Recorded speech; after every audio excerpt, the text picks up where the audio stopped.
Alhamdulillahirabbil alamin wassalatu wassalamu ala asyrafil anbiya'i wal mursalin wa ala alihi wa ashabihi ajmain. Kita akan lanjutkan kembali pembahasan ensiklopedi salat dan sekarang kita akan masuk dalam mujibatil ghusl di bab ke-7 yaitu tentang mandi wajib. Dan untuk mempersingkat waktu maka saya hanya akan menyimak bahasa Arabnya dan yang akan kita dengarkan hanyalah pembacaan bahasa Indonesianya. Saya sambil menyimak di bahasa Arab, siapa tahu ada terjemahan yang kurang pas. Silakan. Penulis berkata, bab 7, mandi. Poin A, hal-hal yang mengharuskan mandi. 1. Keluarnya mani dengan kuat yang disertai rasa nikmat. Ini berdasarkan pada hadis Abu Sa'id Al-Khudri radhiyallahu anhu, Innamal ma'u minal ma'. Air atau mandi itu diwajibkan karena air mani. Dan juga hadis Ali bin Abu Thalib radhiyallahu anhu dari Nabi sallallahu alaihi wasallam, Idza ra'aital madhiyya faghsil dzakaraka wa tawaddu wudu'aka lis-shalah. Fa idza fadakhtal ma'a faghtasil. jika kamu melihat madhi, cucilah kemaluanmu dan berwudulah dengan wudu untuk sholat. Dan jika kamu menyemburkan air mani, mandilah. Sebelumnya, ini adalah hal-hal yang mewajibkan mandi junub. Pertama adalah bila mani keluar. Dan mani itu keluarnya dengan disertai semburan atau ada semburan ya, sesuatu yang menyembur dengan kuat. Kemudian disertai rasa nikmat. Ya. Dan hadisnya adalah yang sudah kita bacakan tadi. Salah satunya jika kamu melihat air madhi, dan sudah kita bahas di pembahasan tentang najis bahwa kalau madhi itu najis dan cukup wudu. Sedangkan mani itu suci tetapi harus mandi. Ya, kata Nabi SAW kalau lihat madhi cukup cuci kemaluan dan wudu. Tapi kalau air mani itu keluar ya, dengan disertai semburan maka mandi. Selanjutnya. Juga didasarkan pada hadis Ummu Salamah Ummul Mukminin, Anas dan Aisyah Ummul Mukminin radhiyallahu anhum, Ummu Sulaim istri Abu Thalhah radhiyallahu anhuma pernah datang kepada Rasulullah sallallahu alaihi wasallam. Lalu dia berkata, "Wahai Rasulullah, sesungguhnya Allah tidak malu untuk menyampaikan kebenaran. Apakah seorang wanita itu berkewajiban untuk mandi jika bermimpi?" Rasulullah sallallahu alaihi wasallam bersabda, "Ya, jika dia melihat adanya air atau keluar mani." Dengan demikian, berarti perempuan itu juga bisa mimpi. Dan manakala dia mimpi lalu keluar mani, maka dia wajib mandi. Terus? Dengan demikian, dapat diketahui bahwa mani itu jika keluar dari orang yang sedang tidur, dia wajib mandi. Baik keluarnya itu dengan disertai rasa nikmat maupun tidak. Karena orang yang tidur itu terkadang tidak menyadari hal tersebut.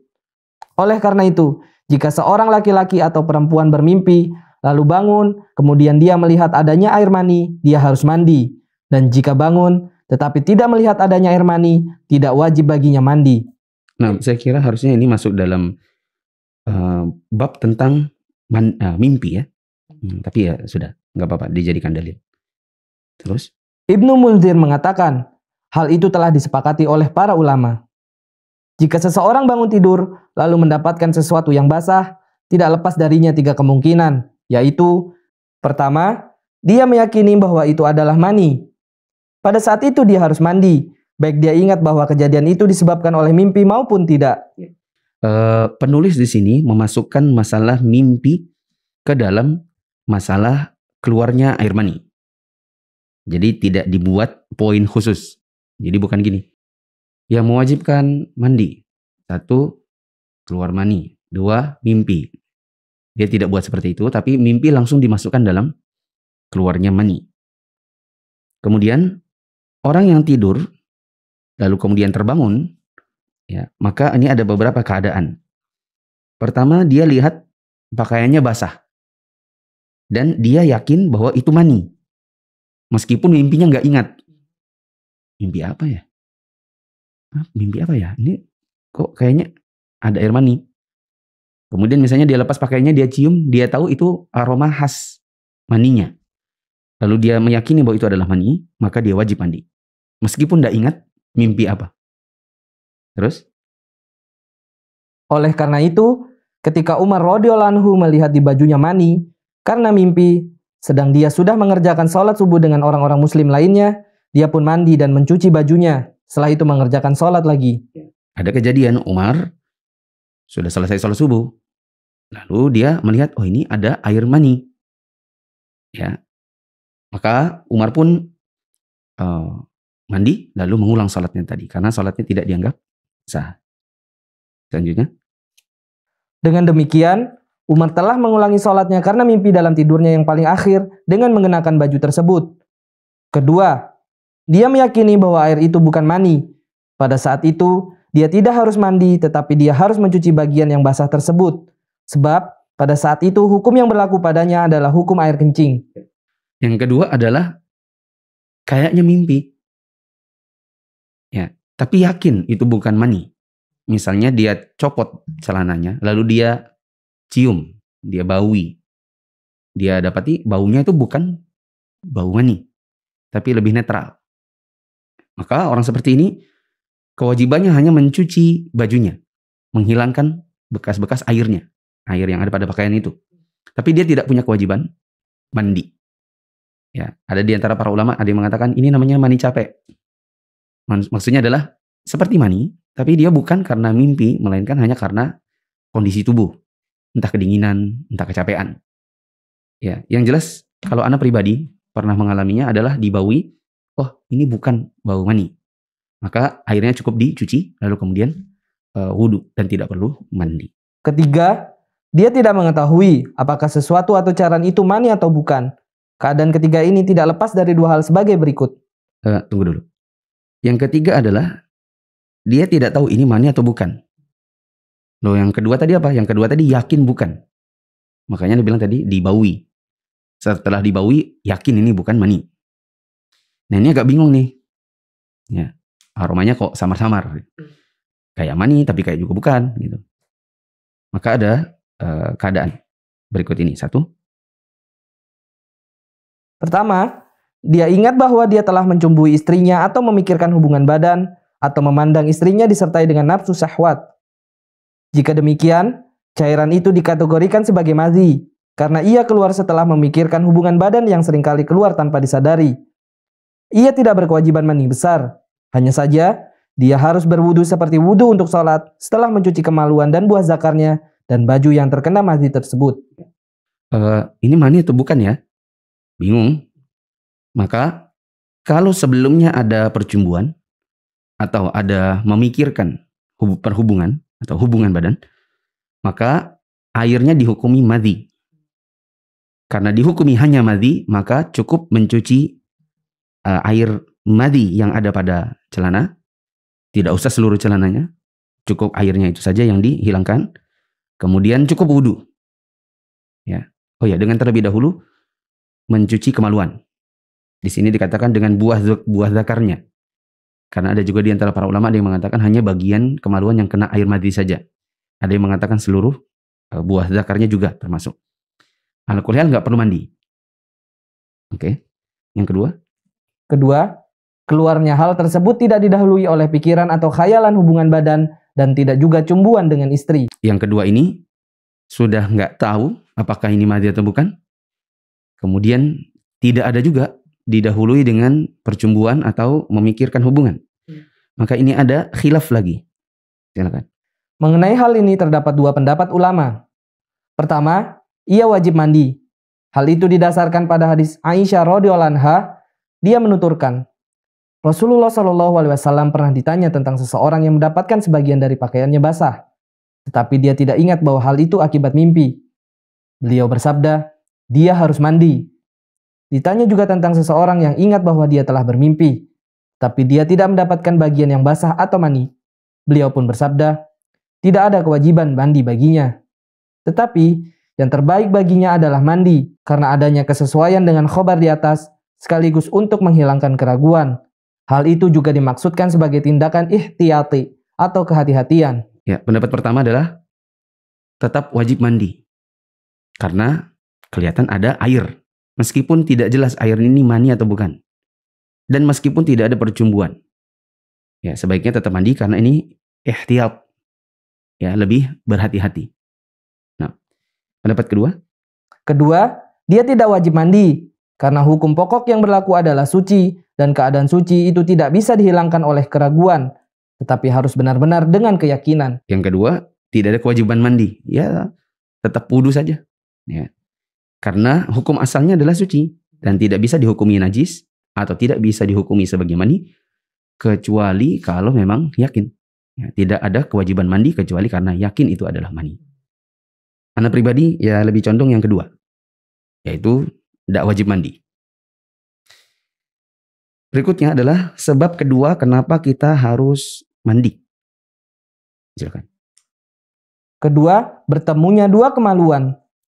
Hal itu didasarkan pada hadis Abu Hurairah radhiyallahu anhu dari Nabi SAW. Beliau bersabda, "Idza jalasa baina syu'abiha al-arba'i thumma jahadaha faqad wajaba al-ghuslu." jika seseorang sudah duduk di antara keempat anggota tubuh istrinya, yaitu tangan dan kaki, kemudian menyetubuhinya, maka wajib baginya mandi. Juga didasarkan pada hadis Aisyah radhiyallahu anha, dia bercerita, Rasulullah SAW bersabda, "Idza jalasa baina syu'abiha al-arba'i wa massal khitanul khitana faqad wajaba al-ghuslu." jika dia sudah duduk di antara keempat anggota tubuhnya, yaitu tangan dan kaki, kemudian kemaluan telah bersentuhan dengan kemaluan, maka wajib baginya mandi. Hukum wajib kedua hal di atas dilandasi oleh firman Allah Ta'ala ini, "Wa in kuntum junuban fatahharu." dan jika kamu junub maka mandilah. Intinya, bila seorang suami menyetubuhi istrinya, ya, dalam keadaan dia sudah ya menyetubuhi istrinya, meskipun tak keluar mani. Ya, di sini yang perlu dipahami adalah meskipun tidak keluar mani. Ya, misalnya baru mulai, kemudian datang tamu, mertua misalnya atau orang tua, akhirnya batal, ya, tidak jadi keluar mani.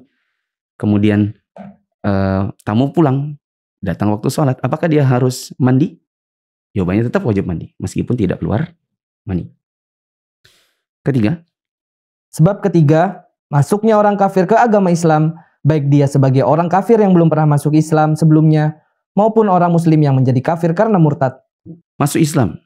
Ini termasuk di antara hal yang mewajibkan seseorang untuk mandi. Baik memang dari sononya kafir, maupun dulunya pernah Islam, murtad, lalu sekarang mau masuk Islam lagi. Hal itu didasarkan pada hadis Qais bin Asim radhiyallahu anhu. Dia bercerita, aku pernah mendatangi Nabi SAW dengan maksud akan masuk Islam. Lalu beliau menyuruhku mandi dengan air dan daun sidr atau bidara. Sebab air mandi itu akan membersihkan batinnya dari najis syirik. Di antara hikmahnya adalah membersihkan lahiriahnya dengan mandi. Sebagian ulama mengatakan, tidak wajib mandi bagi orang kafir jika dia akan masuk Islam, tetapi mandi baginya hanya bersifat anjuran. Sebab tidak ada perintah dari Nabi SAW yang bersifat umum. Misalnya, barang siapa masuk Islam, hendaklah dia mandi. Cukup banyak para sahabat yang masuk Islam, tetapi tidak ada riwayat bahwa beliau menyuruh mereka mandi. Seandainya mandi ini wajib, niscaya hal itu akan sangat populer karena umat manusia memang membutuhkannya. Tadi dikatakan bahwa Qais bin Asim pernah mendatangi Nabi untuk masuk Islam, lalu Nabi menyuruhnya mandi dengan menggunakan air dan daun bidara.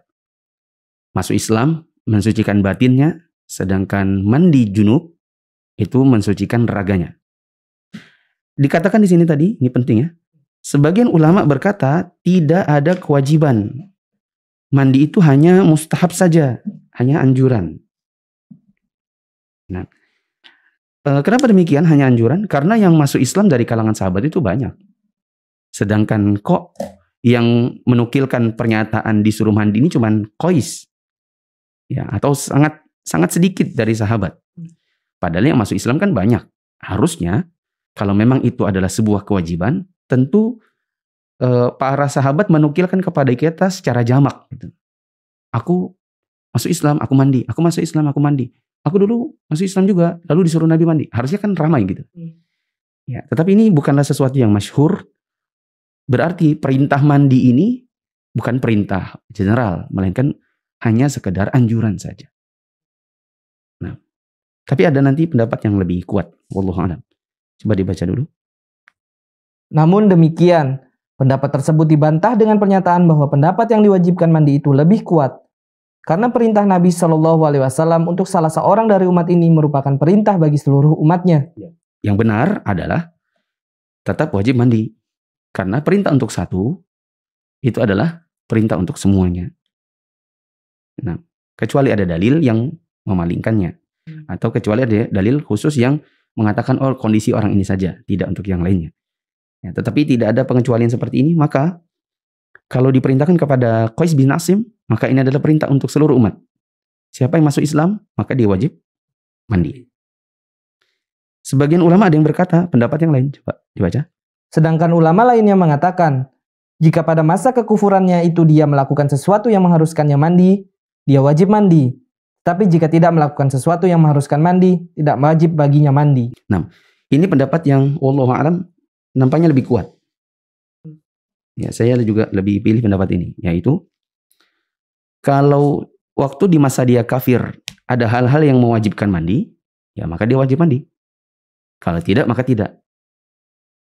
Contoh, kasih contoh di situ. Pernah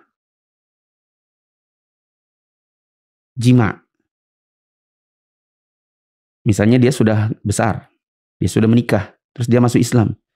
Dan selama dia dalam status kafir, dia pernah jima sama istrinya. Dan jima itu kan adalah hal yang mewajibkan mandi, yang tadi itu. Iltiqa al-khitanain. Bertemunya dua kemaluan.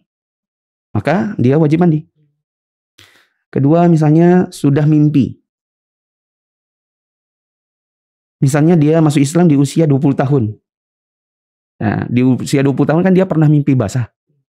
Nah, berarti dia wajib mandi. Karena memang sudah pernah keluar mani.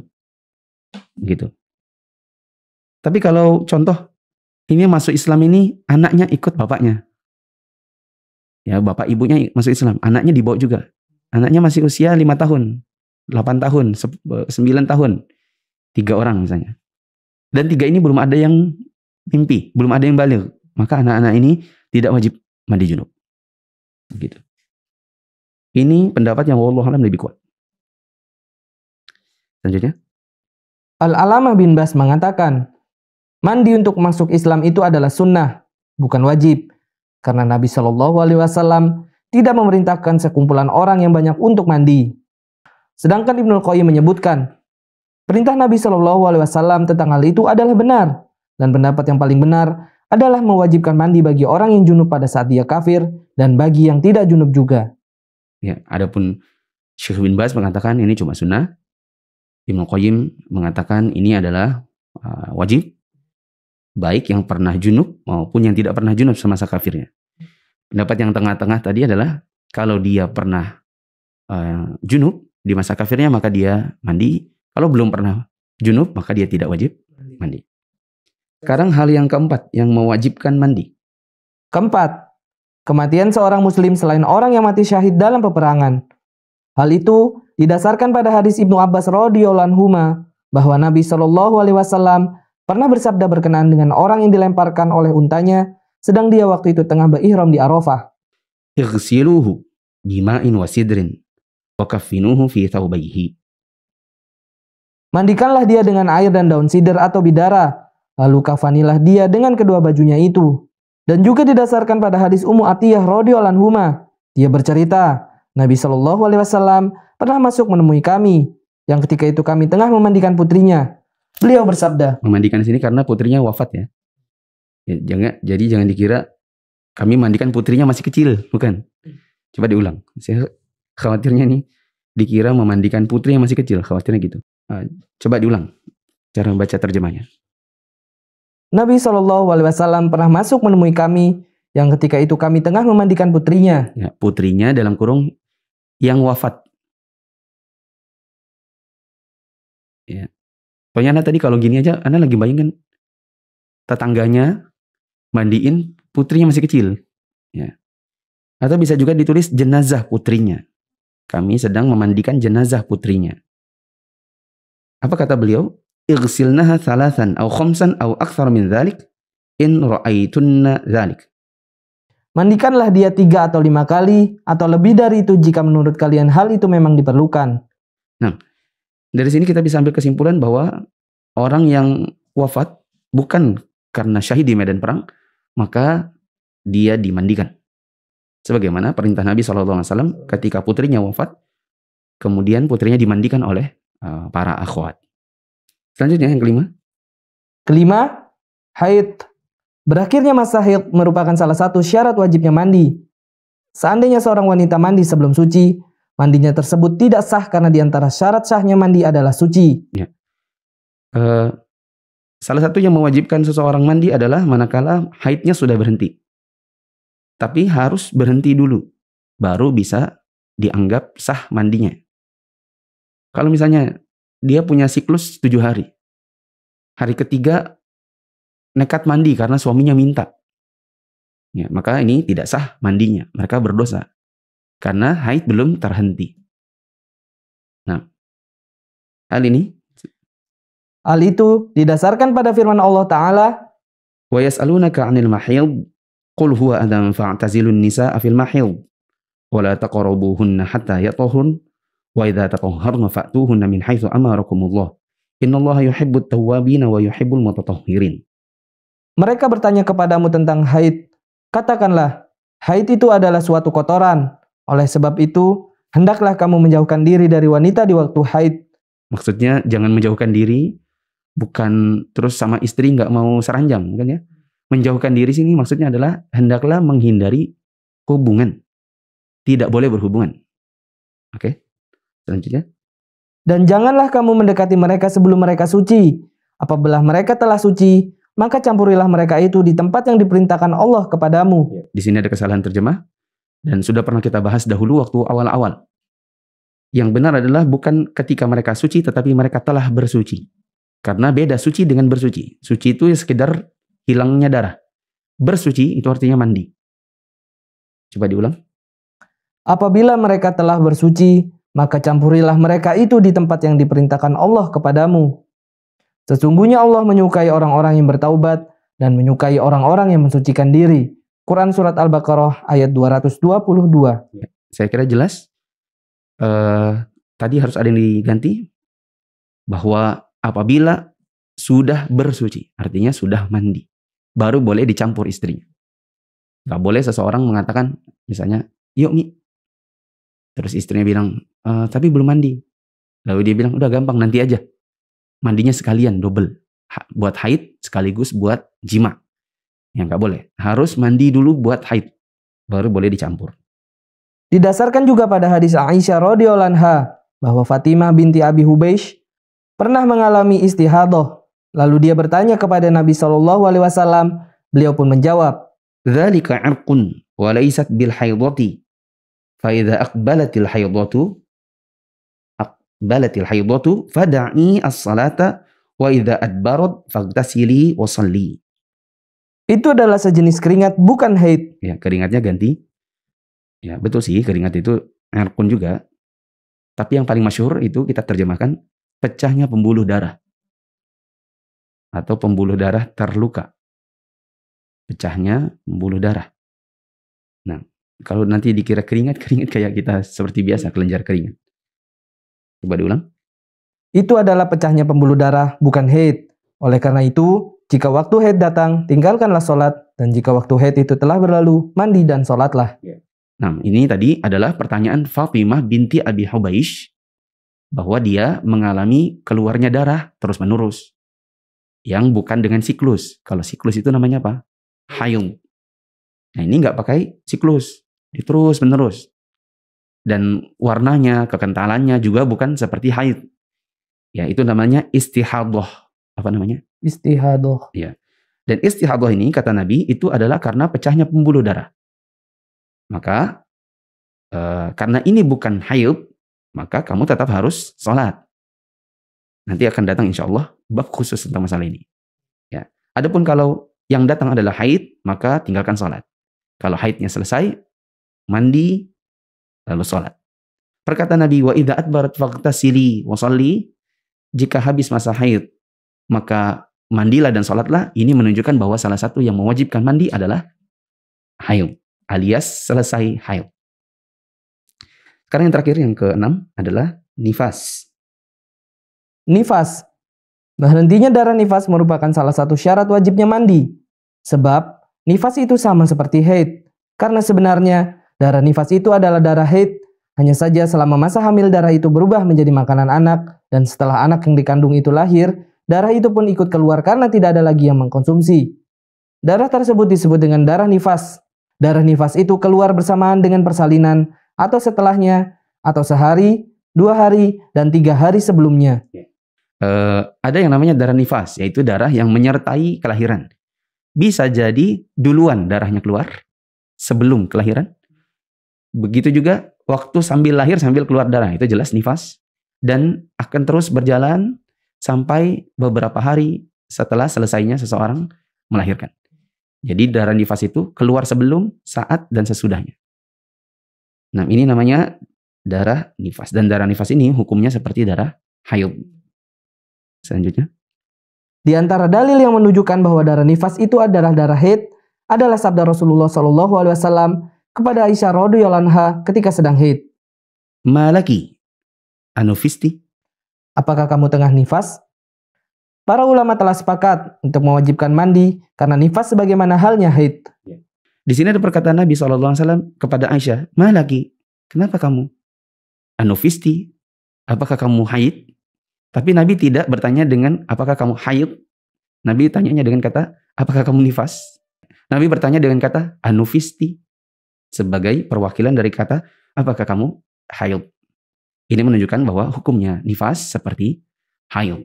Yaitu manakala keluar berarti orangnya tidak boleh sholat. Dan kalau sudah berhenti darahnya maka dia wajib sholat. Nah, selesailah pembahasan tentang hal-hal yang mewajibkan seseorang untuk mandi junub. Kita ringkaskan. Pertama, keluarnya mani. Kalau sudah yakin itu adalah mani, maka dia wajib mandi. Kalau dia mimpi dan dia tidak ingat apakah ini mani atau bukan, maka ada khilaf di antara para ulama. Ya, dan itu bisa diputuskan dengan cara dibaui atau dikenali. Supaya kita jadi yakin apakah ini betul-betul mani atau bukan.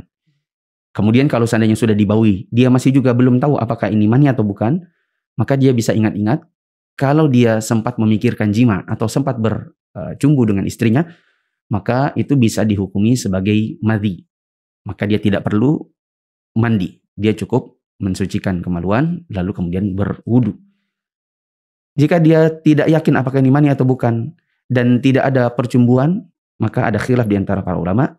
Ada yang mengatakan wajib mandi, ada yang mengatakan tidak wajib mandi. Saya pribadi lebih yakin tidak wajib mandi. Kemudian yang juga mewajibkan seseorang untuk mandi adalah bertemunya 2 khitan. Ya, ini misalnya suami istri sudah lepas baju dan sudah menempel. Bertemu 2 kemaluannya. Meskipun tidak keluar mani. Itu sudah wajib mandi. Yang ketiga adalah masuk Islam. Tetapi ini ada khilaf di antara para ulama dalam 3 pendapat. Ada yang mengatakan wajib mandi. Ada yang mengatakan hanya sunnah mandi. Ada yang mengatakan wajib mandi bila dahulu waktu di masa kafirnya dia memang pernah junub. Apakah dengan berhubungan suami istri ataukah dengan mimpi. Yang juga mewajibkan mandi adalah apabila seseorang wafat. Maka jenazahnya dimandikan. Kecuali kalau wafat dalam keadaan syahid di medan perang. Kemudian yang kelima adalah haid. Dan yang keenam adalah nifas. Tetapi wajib dilihat. Baru boleh mandi kalau darahnya berhenti. Kalau belum berhenti maka tidak boleh dipaksa mandi. Misalnya hanya demi supaya bisa berhubungan dengan suami. Wallahu a'lam bishawab. Nah, teman-teman yang dirahmati Allah, mungkin ini saja yang bisa kita bahas pada kesempatan kali ini. Insya Allah kita akan bertemu pada video yang berikutnya. Subhanakallahumma wa bihamdika asyhadu an la ilaha illa anta astaghfiruka wa atubu ilaik. Wassalamualaikum warahmatullahi wabarakatuh. Dakwah semampumu.